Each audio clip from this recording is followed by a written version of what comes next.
Dan will just have to find us.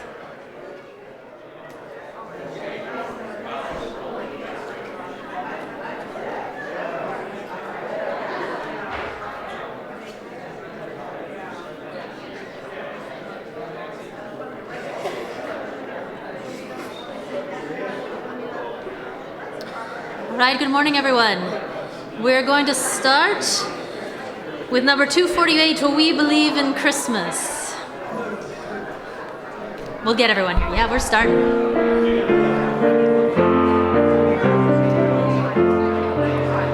Oh, we believe in Christmas and keep Christmas Day, and we will honor Christmas, the ancient worldwide way. The Christmas of all peoples, the sun's returning cheer, rung out from towers and steeples at midnight of the year. And we will join at Christmas the song of hope and joy that finds its theme at Christmas in every girl and boy. The flame of life will dwindle as fades the sunset sky, until the child shall kindle new light and raise it high. Shine out, ye lights of Christmas, from earth and tree and star, and let the warmth of Christmas shed kindness near and far. And clang ye bells of Christmas upon the frosty air, and may the joy of Christmas spread gladness everywhere. Perfect timing.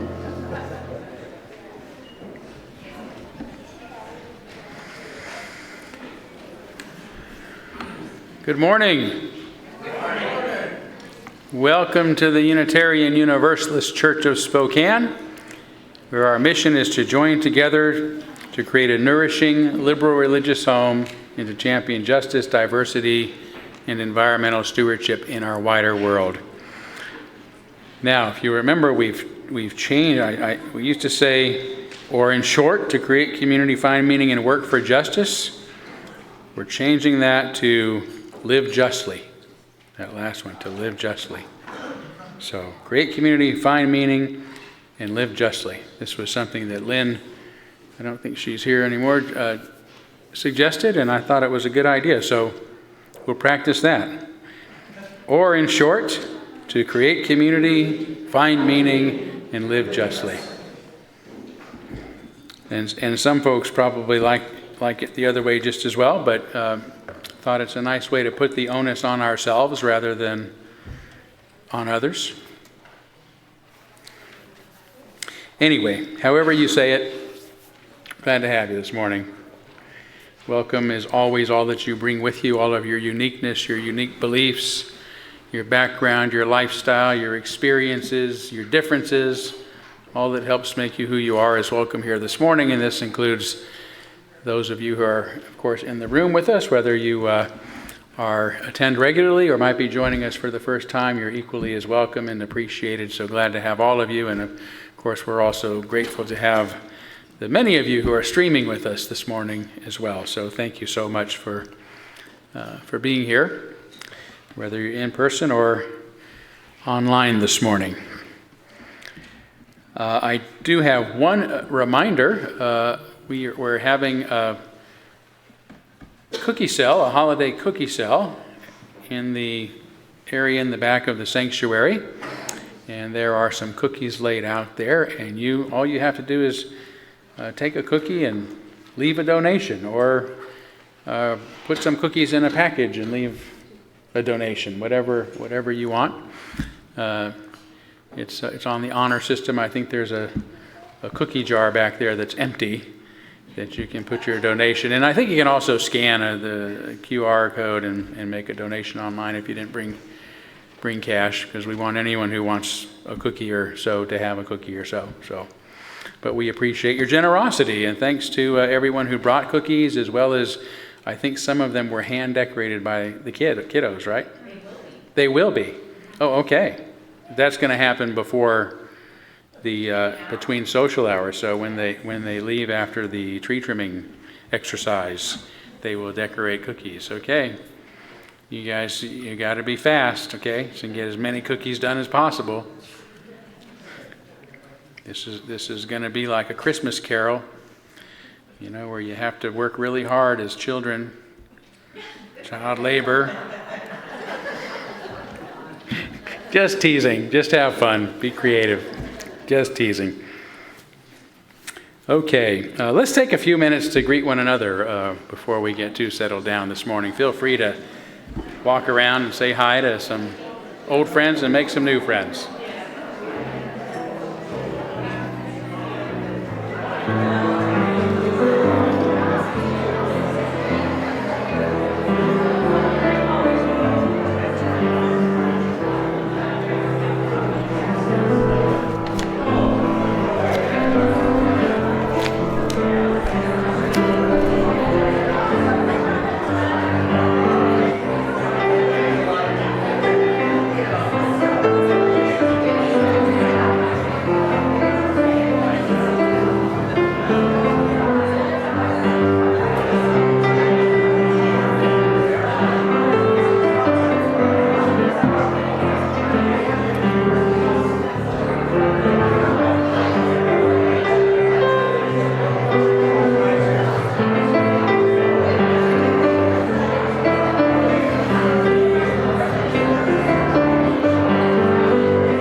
All right, more opportunity to visit following our service, but let's move forward now by lighting our chalice, the symbol of our faith, the symbol of our unity and our solidarity, of our openness and our inclusion, of our community and our individual uniqueness. May this small flame be our offering of warmth to those who are cold and alone, and a light to those in darkness. May it be a flame that ignites justice in our world and a beacon of hope to those in need, and may it reflect at least a spark of truth wherever truth has been lost, and cast a healthy shadow of doubt wherever it's been found.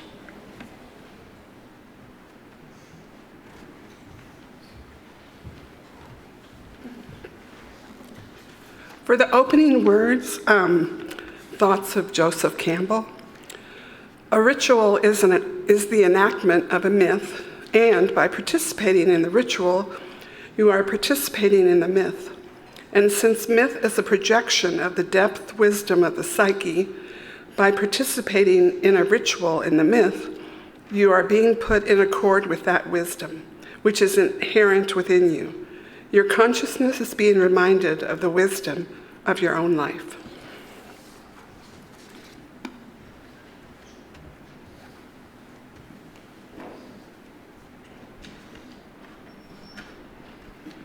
Please stand to join me for number 244, It Came Upon a Midnight Clear. Do verses 1, 2, and 4.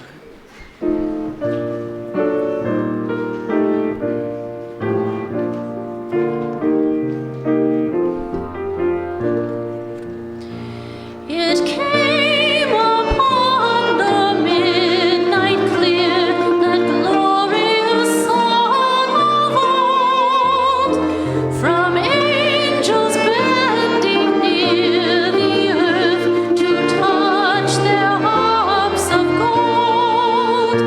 Peace on the earth through all goodwill, from heaven the news we bring.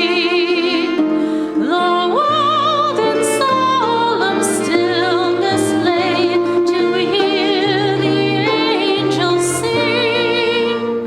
Still through the cloven skies they come, with peaceful wings unfurled, and still their heavenly music floats o'er all the weary world.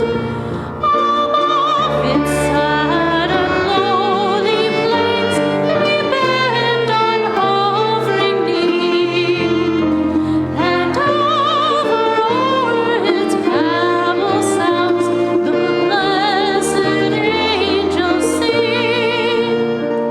For lo, the days are hastening, by prophet once foretold, when with the ever-circling years comes round the age of gold, when peace shall over all the earth its ancient splendors fling, and the whole world bring back the song which now the angels sing.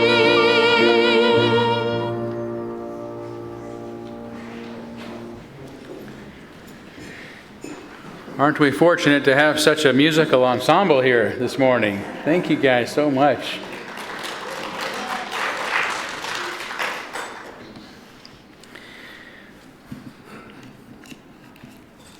So today is our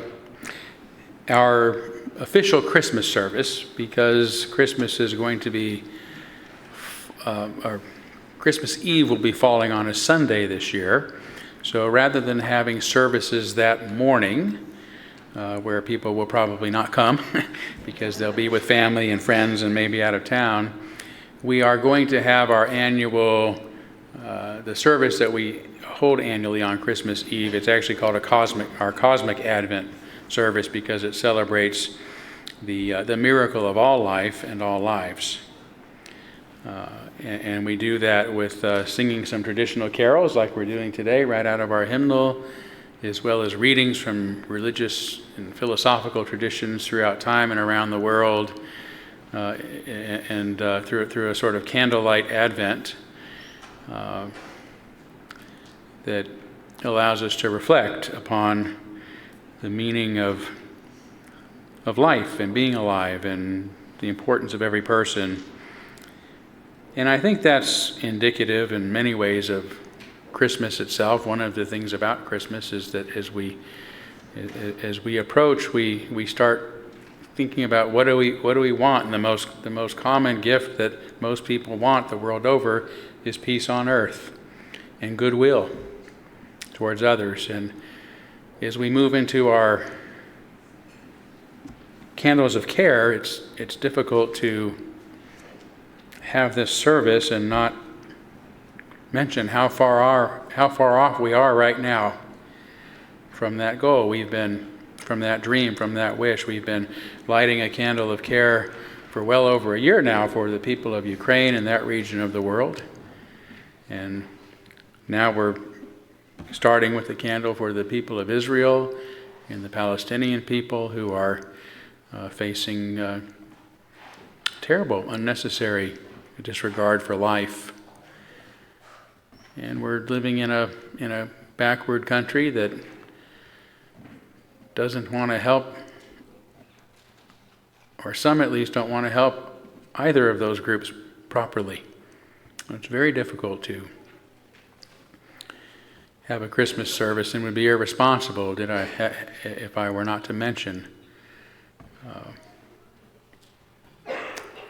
our deep feelings of grief for people suffering unrest and war and violence at this time of year. And so we kindle our candles of care with great consciousness of what is happening in our world, and with great care, and still dare to dream that dream and make that wish for peace on earth and goodwill toward all. And I do want to state a specific candle for two of our church members, Tanya and Kurt Workmaster, who, unbelievable as it sounds, are both suffering from some very life-threatening cases of cancer at this time. And we'll know more as the days and weeks go on, but they gave us permission to let you know what's happening in their lives right now. So we will continue to think of them as well, and also for their sons who are, I know, in shock over what's going on with their parents. So I'm sorry to have to lay so much tragedy on us this morning, but we have to do that. That's the world we live in. So let's take a moment of silence on behalf of others that you might be thinking of this morning, and as always, you're welcome to name them aloud at this time if you'd like.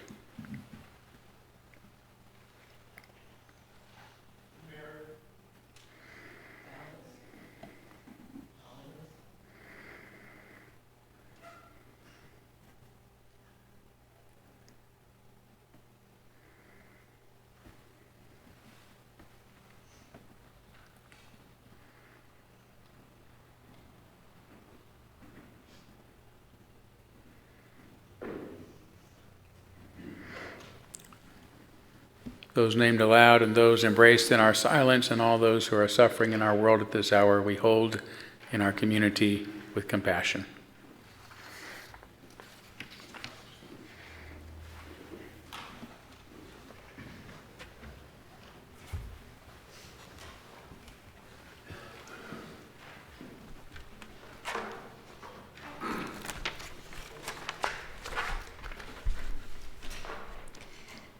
We're going to do the offering now. Oh, Yes. goodness. I have so much compassion, I'm going to let you off the hook today. Yes, we now gratefully give and receive. I was wondering who screwed up. I did it this morning. Look so it's your around. Whose turn. fault is it? Whose fault is it this time? Well, we now gratefully give and receive this morning's offering, which helps sustain this community and our mission to the larger world. Thank you for the gentle reminder.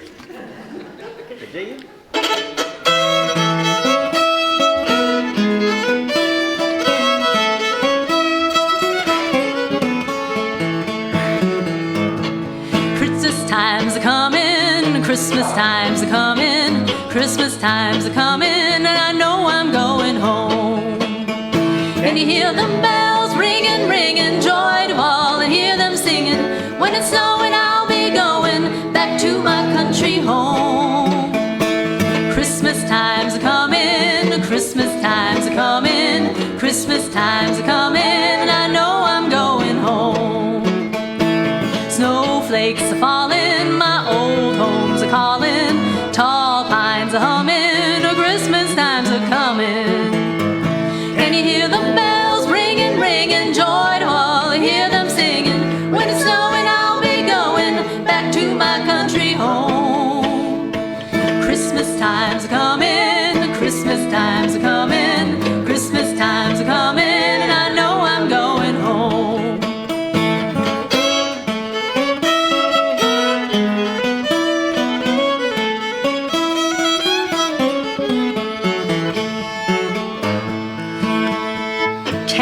lights are burning, my old heart's yearning. Now from the homestead, oh, Christmas time is coming.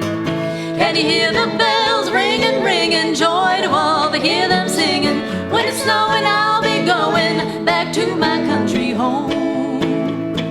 Christmas times are coming, Christmas times are coming, Christmas times are coming, and I know I'm going home.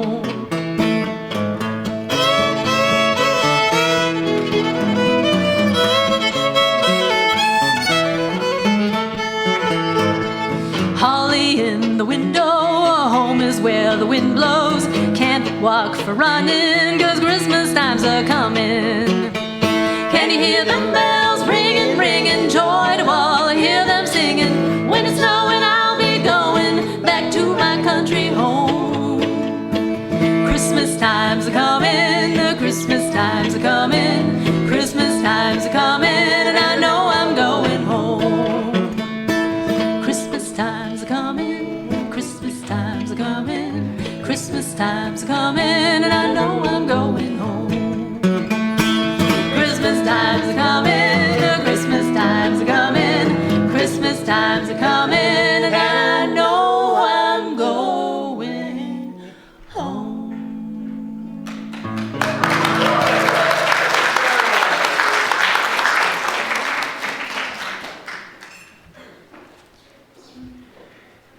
Thank you so much. Wow, that was just perfect intro to our time for all ages today. This is, yeah, you can come up. You can come up. Come on, the kids are going to help play an important role today. So instead of me telling a story, you guys are going to help us trim the tree, right? Are you ready for that? You're not ready? Trick or treat, yes. No, trim the tree. Trim the tree. That's a, yeah. So what this means, so I'm going to be speaking in a little bit. I mean, I'm already speaking. I'm going to be giving a sermon on a Christmas TV show called It's a Wonderful Life. How many of you have seen that? Yeah, quite a few. And that's an interesting story because it's about how one person can do something positive for the entire community, can make a difference. And you guys, I think, handed everybody who came in an ornament today, right? Does everybody have an ornament? Yeah. Everybody? Okay. You three didn't get an ornament? You put them on the tree already. Well, good for you. That's okay. That's okay. Good. That's a good thing to do with them. So if you haven't already put yours on the tree, and we probably have some more, right? Do we have some more for folks that don't have them? Yeah, okay.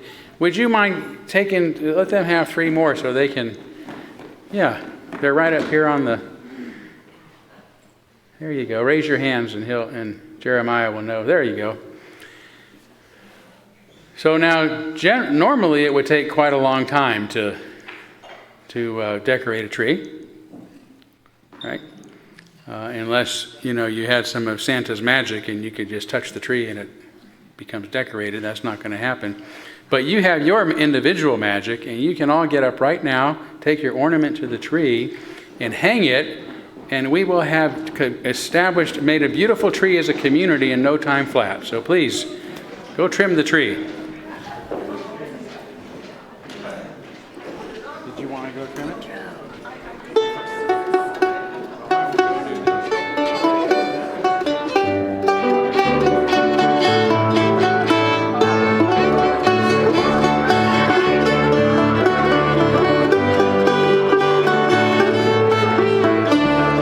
Dashing through the snow in a one-horse open sleigh, o'er the fields we go.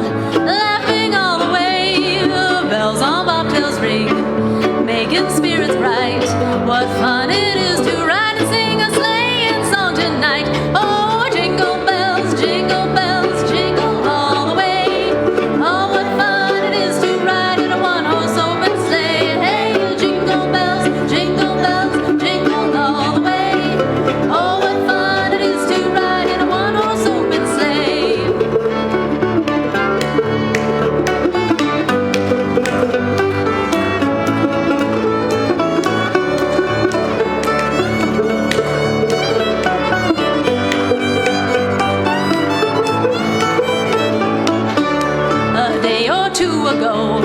I thought I'd take a ride, and soon Miss Fanny Bite was seated by my side. The horse was lean and lank, misfortune seemed his lot. He got into a drifted bank, and we all got upsot. Oh, jingle bells, jingle all the way.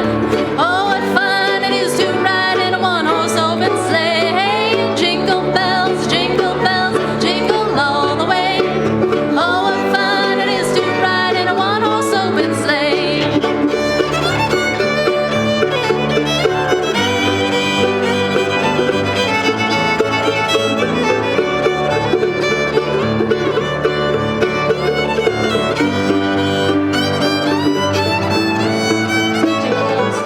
Oh, jingle bells, jingle all the way. Oh, what fun it is to ride in a one-horse open sleigh. Hey, jingle bells, jingle all the way. Oh, what fun it is to ride in a one-horse open sleigh. Woo-yee-haw.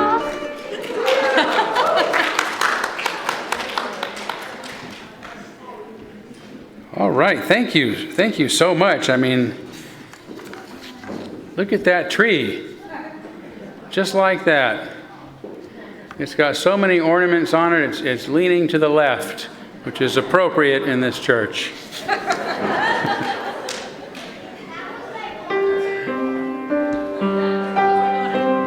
Oh yes, we're going to sing the children out so you guys can go decorate cookies. Go now in peace. May the spirit of love surround you everywhere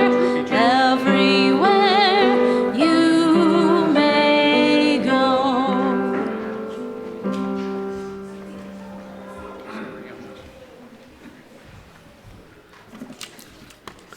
For the meditation, several quotes about community. Community is not an ideal, it is people. It is you and I. In community, we are called to love people just as they are, with their wounds and their gifts, not as we want them to be. Jean Bonnier. And by Runosuke Satoru, individually we are one drop, together we are an ocean.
To the land of perfect day.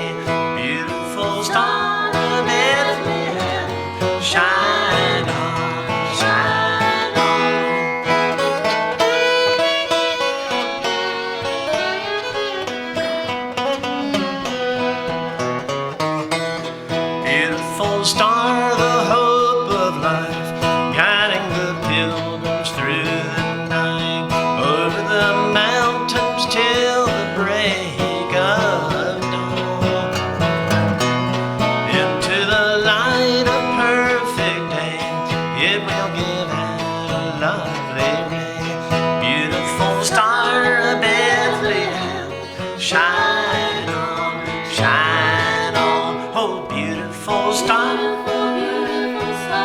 of Bethlehem. Shine upon us until the glory dawn. Give us a light to guide the way into the land of perfect day. Oh beautiful star of Bethlehem, shine on, shine on.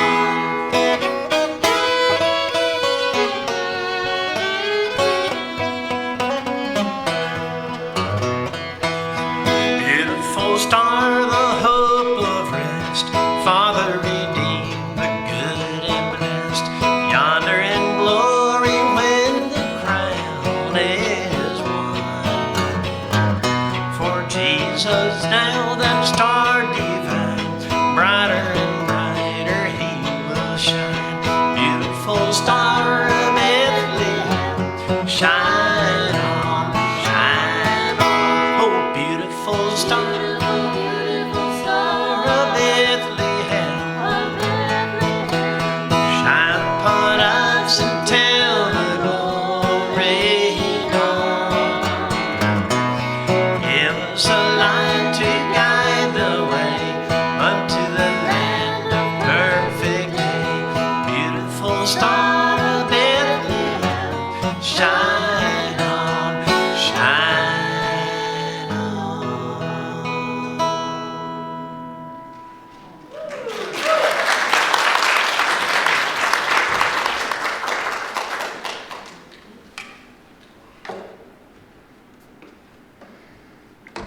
And now you have to listen to me.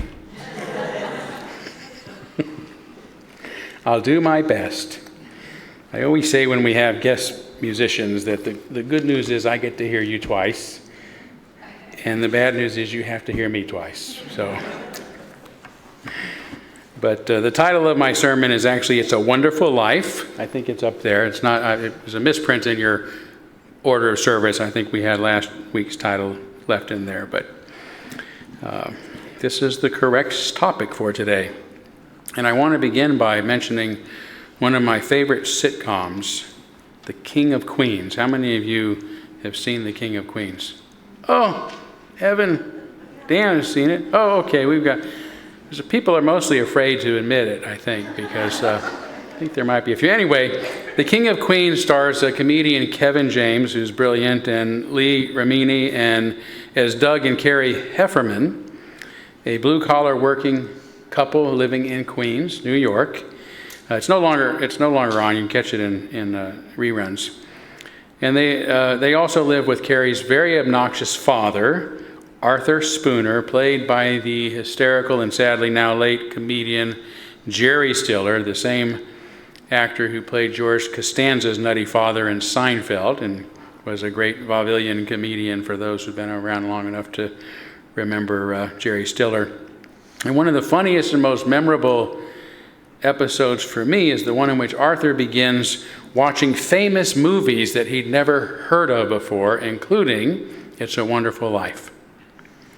And noticing this as she walks through the living room, his daughter Carrie says, "Oh, It's a Wonderful Life. Pretty great, huh? Actually, I think this one's a swing and a miss." "What are you talking about?" Carrie says in disbelief. "It's one of the greatest movies of all time." "I don't get it," Arthur responds. "With George Bailey, the town couldn't be duller. Without him, there's nightclubs, casinos. It's fabulous. I wish he had never been born."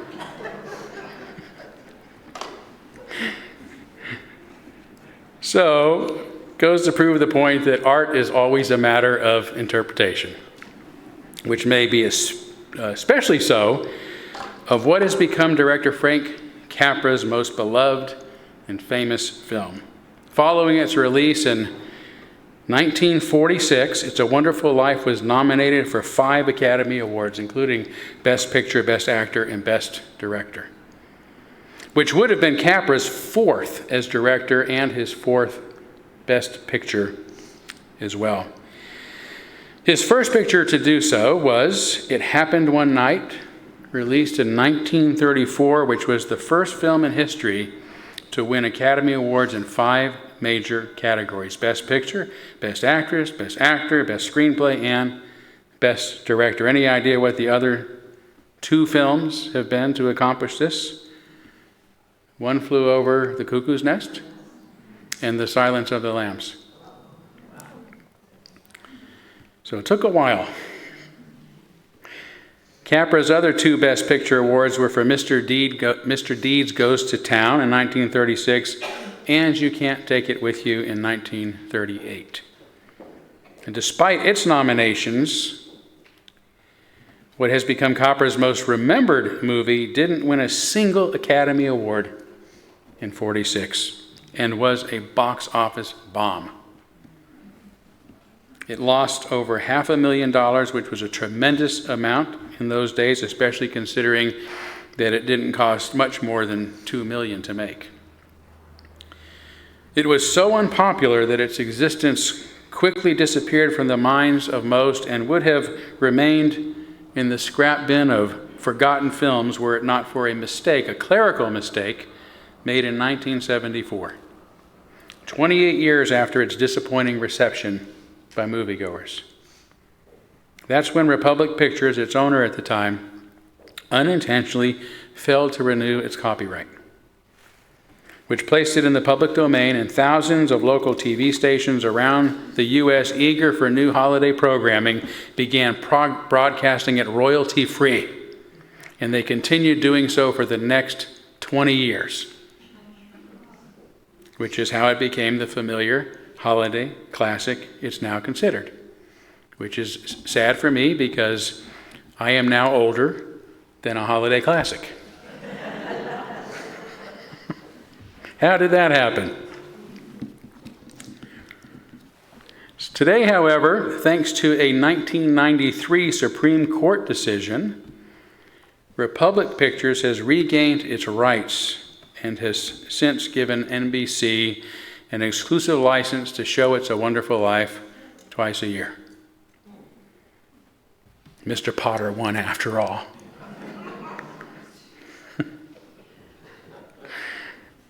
Nowadays, of course, people can rent it online and own it themselves for just a few bucks and watch it without commercials whenever they want, so no big deal. Now, Republic Pictures was able to regain its rights because it had retained the rights to The Greatest Gift. That's the short story that inspired the film. One morning in 1938, toward the latter half of the Great Depression, a man named Philip Van Doren Stern was getting ready for work when he got the idea of a story about a man who on Christmas Eve is prevented from committing suicide by a mysterious stranger. The encounter ultimately restores his faith in himself, in humanity, and renews his zest for life. Stern couldn't sell that story, however, but he liked it well enough to turn it into a pamphlet that he himself printed about 200 copies of and mailed away mostly to his friends as Christmas cards. That was in 1943, 5 years after Stern got the idea. 2 years later, it was printed in Good Housekeeping magazine, upon which RKO Radio Pictures bought the film's rights, production rights, bought the story's filming rights, let's put it that way, for $10,000. Although Frank Capra, who had been making movies since the days of silent film, was the most successful director of the 1930s and had already served during World War I, didn't stop him from joining the military again just 4 days after the bombing of Pearl Harbor, World War II.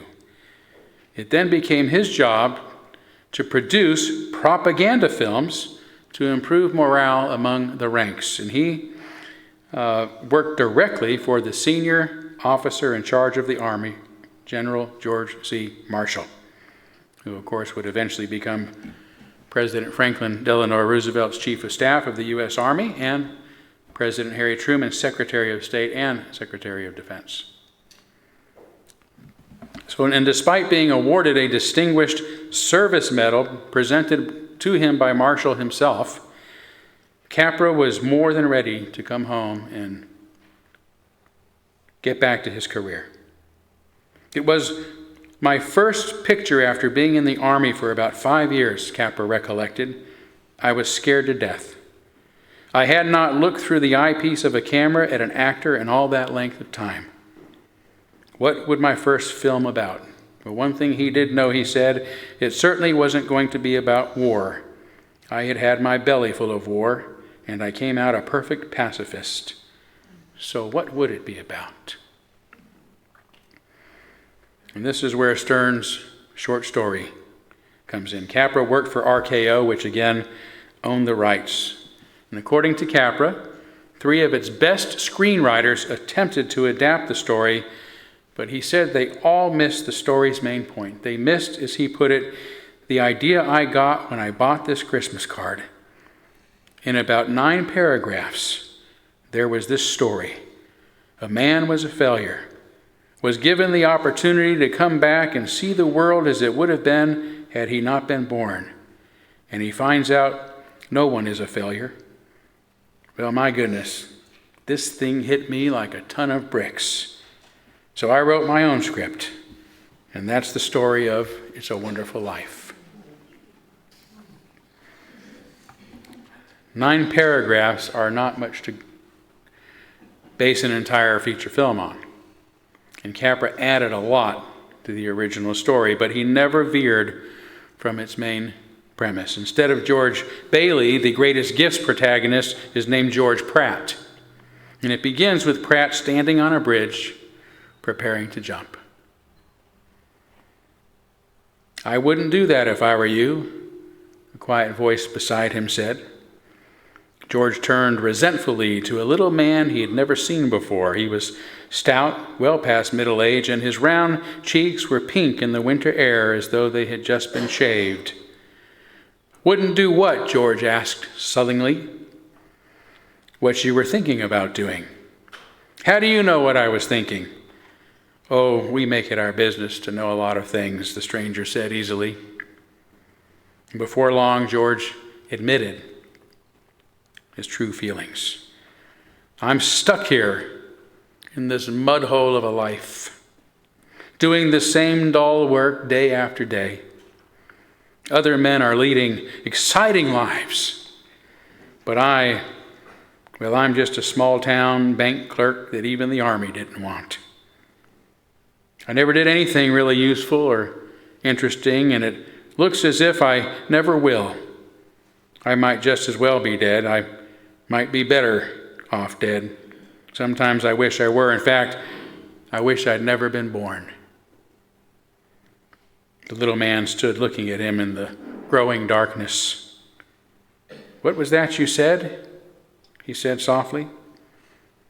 I said I wished I'd never been born, George repeated firmly, and I mean it, too. The stranger's pink cheeks glowed with excitement. Why, that's wonderful. You've solved everything. I was afraid you were going to give me some trouble, but now you've got the solution for yourself. You wish you'd never been born. All right, okay, you haven't. With that, the stranger gives George a satchel full of hairbrushes, explaining it'll open a lot of doors that might otherwise get slammed in your face. Soon thereafter, George realized that he must pose as a salesman just to talk to his own friends and family who don't recognize him anymore. His wish had come true. George Pratt had never been born and soon discovered many of the people that he loves were in serious trouble without him, including his wife Mary, who ended up marrying an abusive husband. And that his brother had drowned as a child because George wasn't there to save him, just as it's so in the movie. But one important difference between the movie and the short story is Capra's introduction of an antagonist to the mix. Robber baron Henry F. Potter, played memorably by Lionel Barrymore. Potter is the antithesis of George Bailey, played, as you know, by Jimmy Stewart, who incidentally had also just come back from the war and wondered if he could ever act again. He wondered, after all the horrors of war, if acting really amounted to anything important. The desire to do something meaningful for humanity was a desire of Stewart's that mirrored the character that he played.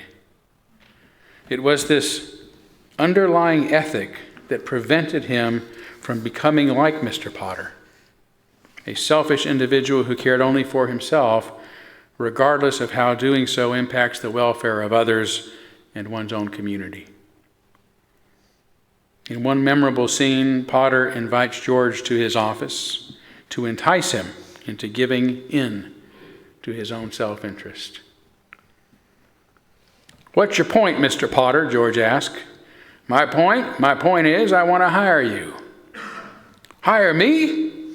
"Yes, I want you to manage my affairs, run my properties.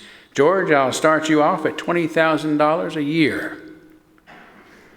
Now, that was a lot of money back then, as evidenced by George's wide eyes and his open mouth, out of which an expensive cigar Potter had given him promptly drops. $20,000 a year?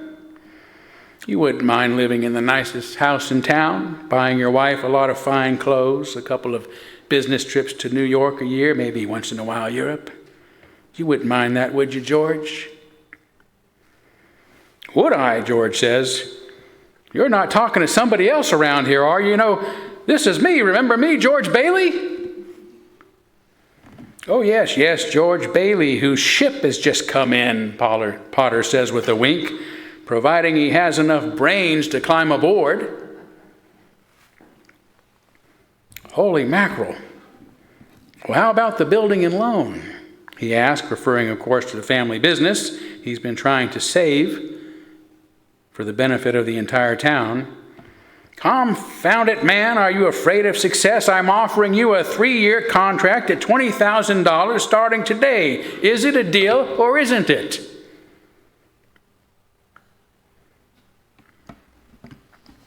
Now, this encounter was only the worst of many similar temptations George faces throughout the movie. At its very start, when he's still an adolescent, he walks into the pharmacy where he works and he says, "I wish I had $1 million. That's the introduction. Same kid that Potter is trying to entice with $20,000 a year. "I wish I had $1 million.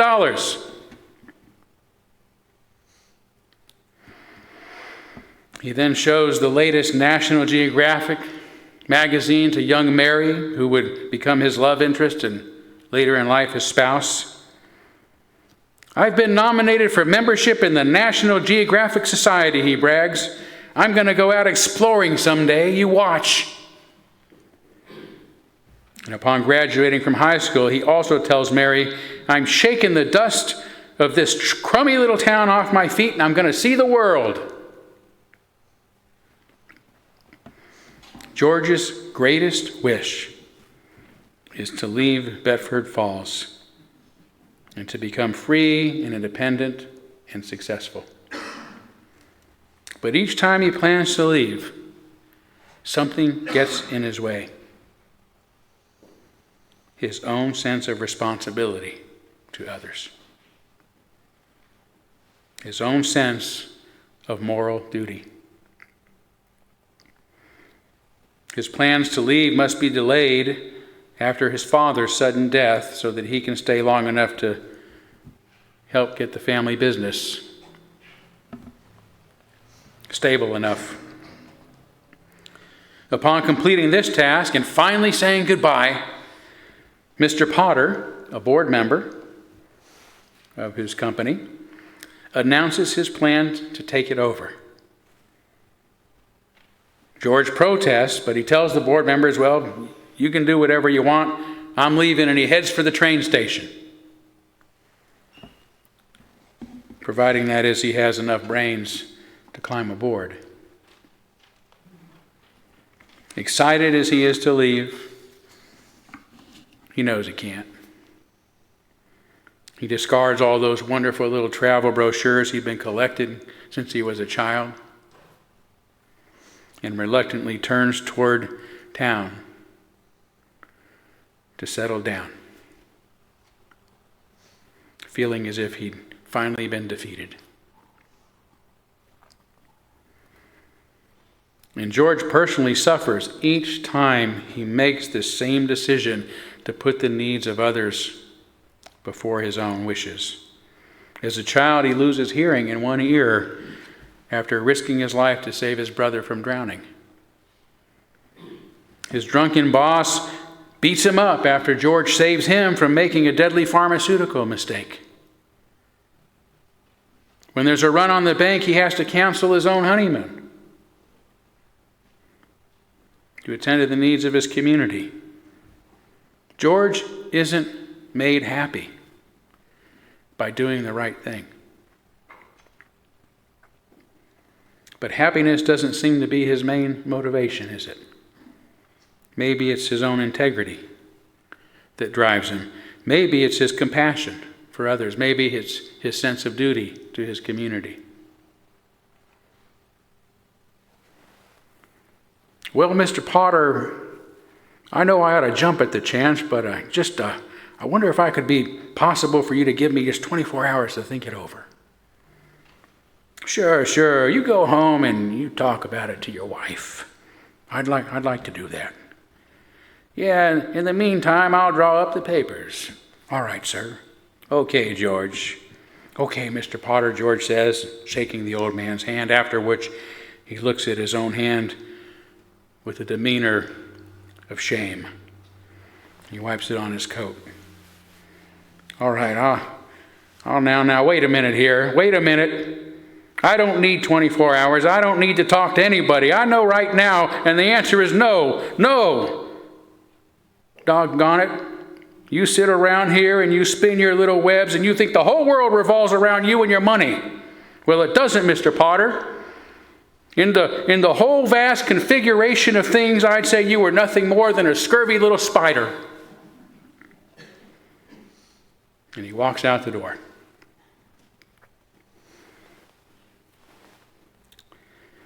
But after this latest moral decision, things become even worse, to the point that he's ready to commit suicide. And this may be why the film wasn't so well received by its initial audience, its intended audience. I believe this is so because the suffering it portrays was still too close to home. People were still feeling the worst impacts of the war and the Great Depression, and all the loss of life from both. During the Great Depression, suicide rates increased almost 23% during those first 4 years alone.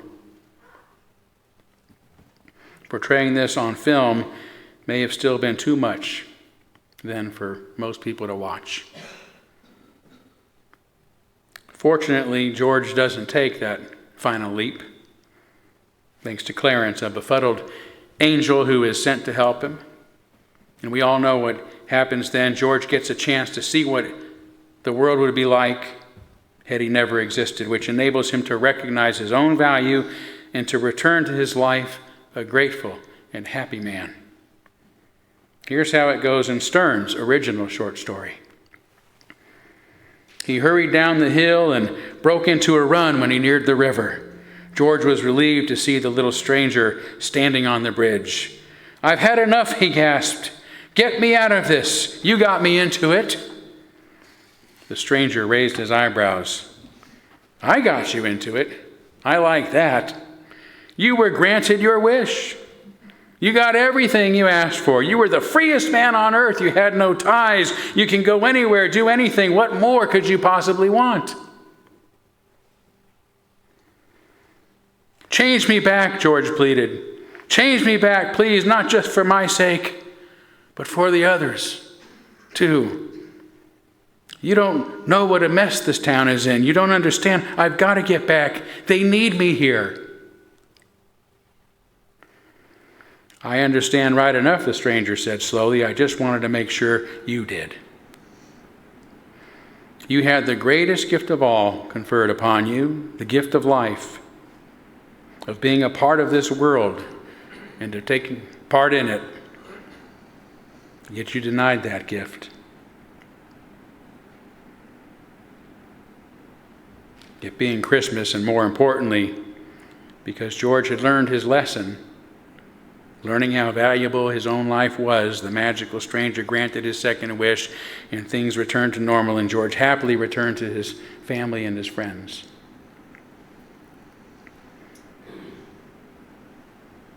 Capra said that "It's a Wonderful Life" finally expressed what he'd been trying to say in all of his movies.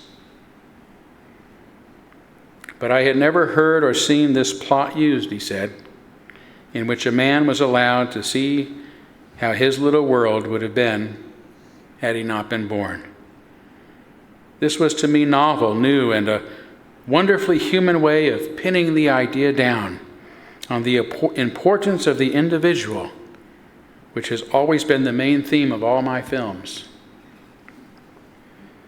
Ultimately, then, It's a Wonderful Life is an homage to our most important liberal principle, the inherent worth and dignity of every person.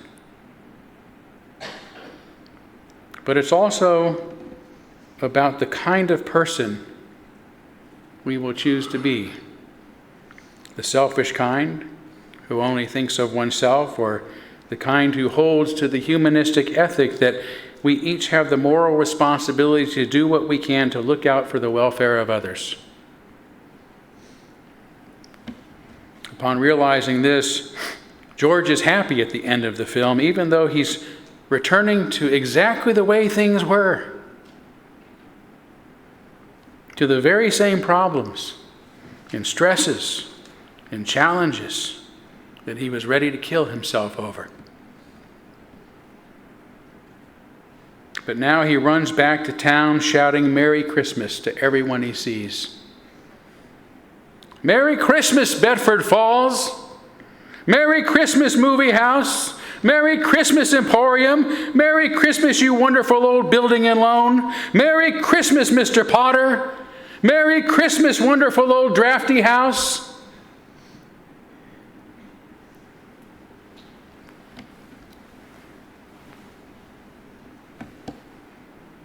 There are a lot of ways to throw our lives away.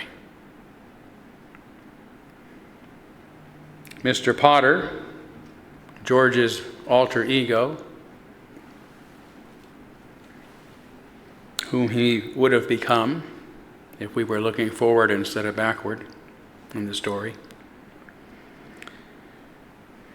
Mr. Potter threw his away even though he became the richest and most successful man in town. He threw it away by giving up his humanity and by disregarding the humanity of others. Each one of us must find the balance between freedom and belonging, between our own happiness and the happiness of others. But it is not as important to know what life would be like without us as to wonder what life will be because of us. The question is not what is the meaning of life, but what is the meaning of my life? What is the meaning of your life? What difference can we make to our friends and to our family and to our community? What must we give up? What must we endure? When we understand the answers to these questions, we gladly take on whatever challenges befall us because we know the purpose of our lives.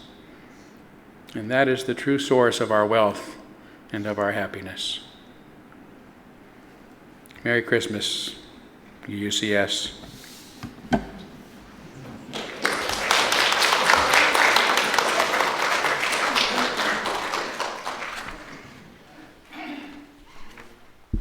Thank you. Please stand. We're going to sing Deck the Halls with Boughs of Holly, number 235 in the hymnal. Also, come next week. The choir is performing. We're doing Carol of the Bells and Everywhere Christmas tonight. It'll be some wonderful music, so please come next Sunday and support. All right.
Khalil Gibran will give us the words of the benediction. When you are sorrowful, look again in your heart, and you will see that in truth you are weeping for that which has been your delight. Some of you say, joy is greater than sorrow, but I say to you, they are inseparable. I'm sorry, let me say that over again. Some of you say, joy is greater than sorrow, and others say, nay, sorrow is greater. But I say to you, they are inseparable. Together they come, and when one sits alone with you at your board, remember that the other is asleep upon your bed. You are suspended like scales between your sorrow and your joy. Shalom, blessed be. Shalom, I'm sorry. I am getting all mixed up. Shalom, blessed be, salam alaikum, and shalom.